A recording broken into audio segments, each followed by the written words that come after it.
32 എടുത്തേ. പുറപ്പാട്.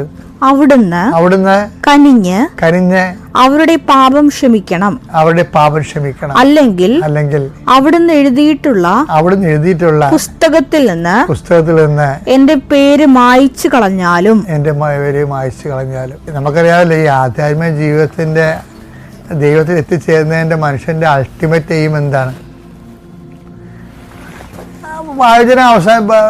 വചനം അവസാനിക്കുമ്പോൾ എന്താ പറയണത്? വെളിപാട് 20 എടുത്തേ. ജീവന്റെ ഗ്രന്ഥത്തിൽ പേരെഴുതപ്പെടാത്തവരെല്ലാം അഗ്നി തടാകത്തിലേക്ക് എറിയപ്പെട്ടു. അപ്പൊ നമ്മുടെ ഉദ്ദേശം എന്താ? ജീവിക്കാൻ കർത്താവിന്റെ പുസ്തകത്തില്, ജീവന്റെ പുസ്തകത്തില് നമ്മുടെ പേര് വേണമെന്നാണ്. ഇപ്പൊ മോസസ് ഇപ്പൊ ജനങ്ങളെ കണ്ടപ്പോ ദൈവത്തിനെ പോലും വേണ്ടാത്ത കണ്ടീഷനായി. ജനങ്ങളുടെ കാര്യം വന്നപ്പോൾ ജനങ്ങളുടെ പാപം പൊറുക്കാൻ വേണ്ടി പുറത്തില്ലെങ്കിൽ അങ്ങയുടെ പേര് ജീവന്റെ പുസ്തകം എഴുതി കളയാൻ വേണ്ടി ശരിക്കും പറഞ്ഞാൽ ദൈവത്തോടെ അങ്ങേർക്ക് പറയാൻ പറ്റാത്തൊരു കാര്യമായിരുന്നു.